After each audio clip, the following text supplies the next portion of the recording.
साहेब, ABP माझाला exclusive माहिती दिलेली आहे शिंदे गटाच्या सूत्रांनी की 6 खासदार जे आहेत ते लवकरच शिंदे गटात येणार आहेत, ठाकरे गटाचे. काय सांगाल? नाही, याच्यावर मी काही प्रतिक्रिया देणं योग्य नाही. हा शिवसेनेचा अंतर्गत मामला आहे.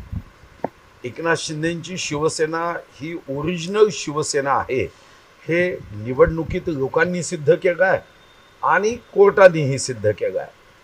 आता ओरिजिनल शिवसेनेमध्ये जर उद्धव बाळासाहेब ठाकरेंच्या शिवसेनेचे खासदार ही स्वर्गीय हिंदुहृदय सम्राट बाळासाहेब ठाकरेंची ओरिजिनल शिवसेना आहे हे समजून सहकार्याचा हात पुढे करत असेल तर लोकशाहीमध्ये याला कसं थांबवता येईल? शेवटी बहुमताने निर्णय होतो. एक व्यक्ती पार्टीला धरून बांधून पुढे नेऊ शकत नाही. त्या पक्षामध्ये असणाऱ्या असंख्य अनंत आणि बहुमत असणाऱ्या कार्यकर्त्यांचं लोकप्रतिनिधींचं जे मत असेल ते मत प्रत्येकाने मान्य केलं पाहिजे. ऑपरेशन लोटस प्रमाणे शिंदे सेनेने सुद्धा आता ऑपरेशन टायगर असं नाव याला दिलेलं आहे. त्याचं ते फळ म्हणत नाही, ऑपरेशन टायगर असं नाव शिंदे हे साहेबांनी काही दिलं नाही, हे तुम्हीच दिलं. आणि साधारणतः शिवसेना म्हटलं की आपण त्याला समानार्थी शब्द टायगर म्हणतो, म्हणून मग ऑपरेशन टायगर हे चॅनलच्या लोकांनी दिलं.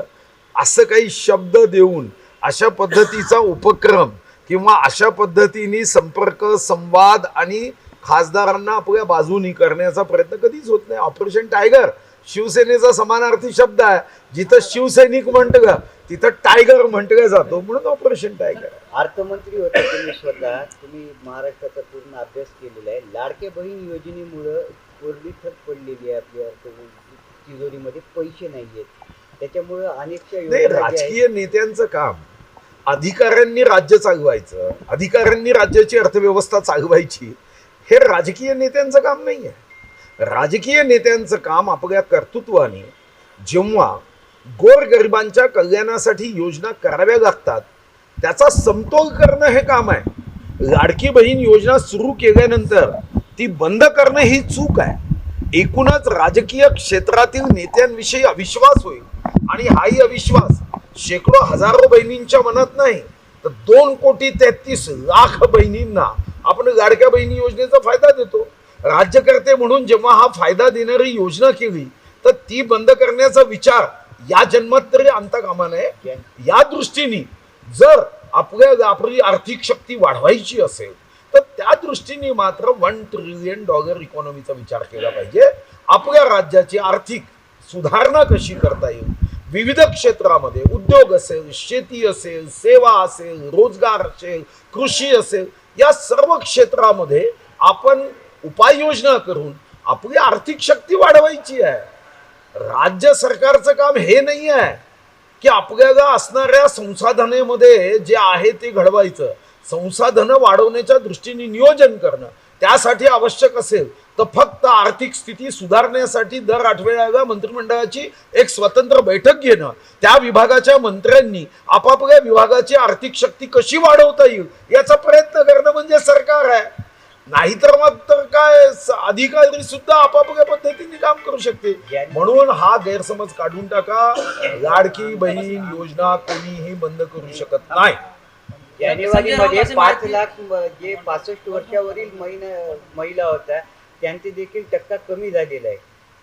नाही, हे समजलं नाही मला. लाडक्या बहीण योजनेमध्ये नाही, लाडक्या बहिणीची जी मर्यादा आहे ती 21 ते 65 आहे. 65च्या वरती ज्या महिला जातात आपोआपच त्या लाडक्या बहीण योजनेच्या निकषातून नियमातून बाद होणार आहे. पण त्यांच्यासाठी मग श्रावणबाळ योजना सुरू होते. 65 पर्यंत ही योजना आहे. शेवटी हे निकष केले, हे काही सरकारने आज बदलले नाही, काल बदलले नाही, नवीन सरकार निवडून आल्यावर बदलले नाही. 21 वर्षापासून 65 वर्षापर्यंत ज्यांना आपण निराधार विधवा परित्यक्त्या घटस्फोटिता योजनेचा फायदा देऊ शकत नव्हतो त्यांच्यासाठी ही योजना होती. 65 वर्ष झाल्यानंतर या योजना त्यांच्यासाठी लागूच होत नाही. त्यांना मग श्रावणबाळ योजनेमध्ये अर्ज करावा लागेल किंवा ऑटोमॅटिक शिफ्टिंग करावं लागेल. शिंदेचा पक्ष हा भाजपाच्या पोटातील अपेंडिक्स आहे, तो कधीही कापून टाकला जाऊ शकतो असं खोचक टीका जे आहे ते संजय राऊत यांनी केली. तुम्ही खूप गंभीर असता का संजय राऊतांच्या संदर्भात? नाही, मी तुम्हाला विनंती करतो आहे की हा राज्य पुरोगामी आहे. हे छत्रपती शिवाजी महाराजांचं आपण काय शब्दरचना करतो? डॉक्टरपेक्षा कंपाऊंडर बरा, पाप केल्याने कोरोना होते, हरामखोर या शब्दाचा नॉटी आहे. तरी मला वाटतं की तुम्ही गंभीर होता अशा प्रश्नावर. आपण काय बोलतो, आपलं महाराष्ट्र कुठं आहे, आणि त्या संदर्भामध्ये त्यांनी उठायचं, बोलायचं. आणि दुर्दैव हे आहे की तुमच्यासारख्या सज्जन, सुस्वभावी, बुद्धिमान पत्रकारांनी त्यांच्या जाळ्यात फसायचं का? ते काही बोलतील. कधी म्हणायचं रेड्याची शिंग पुरली, कधी म्हणायचं वर्षा बंगल्यावर मुख्यमंत्री का जात नाही, मुख्यमंत्र्याची मुलगी 10वीत आहे म्हणून जात नाही. आणि तुम्हाला त्या चॅनल्सवर त्या बातम्या दाखवायच्या. माझी तर विनंती आहे, कधीतरी तुम्ही तुमची एक संघटना करा आणि ठरवा की महाराष्ट्राचं सामान्य ज्ञान आम्ही बिघडवणार नाही. अनेक जण आमच्या संपर्कात एक आरोपी अद्याप फरार आहे. याविषयी काय सांगा? पकडून बांधलं पाहिजे, ठोकलं पाहिजे अशा लोकांना. इतकी निर्गुण हत्या होते, महाराष्ट्राला हादरवणारी, लाज वाटणारी हत्या आहे. ठोकलं पाहिजे, त्याच्यासाठी विशेष कायदा पारित केला पाहिजे. आता असणाऱ्या कायद्यामध्ये तरतूद नसेल तर कायदा पारित करून अशा माणसाला चौकात उभं करून साऱ्या महाराष्ट्राच्या लोकांनी सुया टोचल्या पाहिजे. अनेक जण आमच्या संपर्क आहेत. टप्प्याटप्प्याने शिवसेनेत प्रवेश होईल, जे ऑपरेशन टायगरच्या प्रश्नावर उदय सामंत यांनी उत्तर दिलं. मग चांगली गोष्ट आहे ना. त्यांच्या पक्षात आलं काय, आमच्या पक्षात आलं का? घी कहा गया खिचडी में. शेवटी आमच्या महायुती जर मजबूत होत असेल आणि आमच्या एकनाथ शिंदेच्या पक्षामध्ये कोणी प्रवेश करत असेल तर अडचण काय आहे? शेवटी आम्ही महायुती म्हणून घडवतो आहे. विश्वगौरव, देशगौरव, गरीबो के मसीहा नरेंद्र मोदीजी वारंवार सांगताय की आमचं एनडीए मजबूत असलं पाहिजे या देशाला सुदृढ सशक्त करण्यासाठी. तर मग हा प्रश्न कुठं उपस्थित होतो? आमचे काही स्पर्धक आहे का एकनाथ शिंदेजी? आमचे सहकारी आहे. आणि नुसतं सहकारी नाही आहे, अशा प्रसंगात सत्तेला पाठ दाखवून सत्तेची बाजू त्यांनी घेतली आहे. जेव्हा मान्य उद्धवजींचं सरकार होतं आणि वल्गना केल्या जात होत्या, आता 50 वर्ष आमचं सरकार राहील, काय वल्गना होत्या. पण शेवटी एकनाथ शिंदेजींनी सत्तेची बाजू घेतली, सत्तेला पाठ दाखवली. त्यामुळे त्यांच्या पक्षात जर कोणी कार्यकर्ता जात असेल, हा फक्त तो भाजपचा नसावा एवढी कंडिशन आपली आहे. भाजप नेते अशोक चव्हाण मधून एक गोष्ट आली की काल उदय सामंत असं म्हणाले की 80 जागा लढवून आम्ही 60 जागा आणल्या. अजित दादा नसते तर आम्ही गुलाबराव पाटील 80 नाही, ठीक आहे, प्रत्येकाचं एक व्यक्तिगत मत असते, एक अंदाज असतो, एक तर्क असतो. त्या तर्कानुसार कधी कधी तुम्ही हे माईक समोर घेता आणि त्यावर आपलं वक्तव्य केलं जातं. तर मला वाटतं की या संदर्भामध्ये प्रतिक्रिया देण्याची काहीच आवश्यकता नाही. उद्या आमच्याही पक्षाचे काही कार्यकर्ते प्रतिक्रिया देतात, आम्ही एकटे असतो तर असं झालं असतं. पण हे असं झालं असतं, तसं झालं असतं, याला काही अर्थ नसतो. साहेब, आज अशोकराव चव्हाण यांनी स्टेटस ठेवल्याबद्दल बीड जिल्ह्यातील एका मराठा समाजाच्या मुलाला मारहाण करण्यात आली आहे. ते आरोपी देखील अद्याप फरार आहेत. अशा आरोपीला प्रशासनाकडून कुठलीच कारवाई करण्यात अशा आरोपीला बेदम ठोकलं पाहिजे अशी प्रतिक्रिया माननीय देवेंद्रजींच्या सभेमध्ये बीडमध्ये दिली.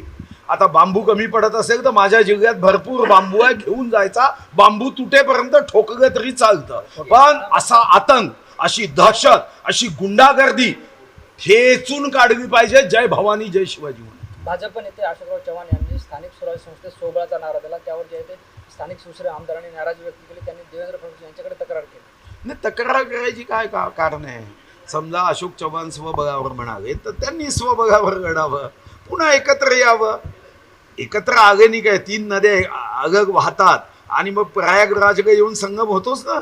तो संगम तर पवित्रच असतो, त्यामुळे तो प्रश्न उपस्थितच होत नाही. त्या त्या ठिकाणी स्थानिक स्थिती कशी असते. आता मी 95ला आमदार झालो तेव्हाही असाच प्रश्न आला की भारतीय जनता पार्टी शिवसेनेनी स्थानिक स्तरावर एकत्र येऊन लढावं का. मी स्वतः प्रदेशाध्यक्ष असताना असा प्रश्न आला. स्थानिक स्तरावर स्थानिक कार्यकर्त्यांच्या इच्छा आकांक्षा पूर्ण करण्यासाठी कधी कधी एकत्रित येणं किंवा न येणं हे स्थानिक स्तरावर ठरवावं लागतं. आणि म्हणून याच्यावर आक्षेप असण्याची आवश्यकता नाही. महाविकास आघाडीचाही तोच नारा आहे. आणि म्हणून यावर काही विश्लेषण करणं, याच्या संदर्भामध्ये जो त्या ठराविक वेळेतला प्रश्न निर्माण होईल तो प्रश्न सोडवायचा असतो. पण निवडणुकीनंतर एक विचारधारा आहे, पुन्हा एकदा संगम.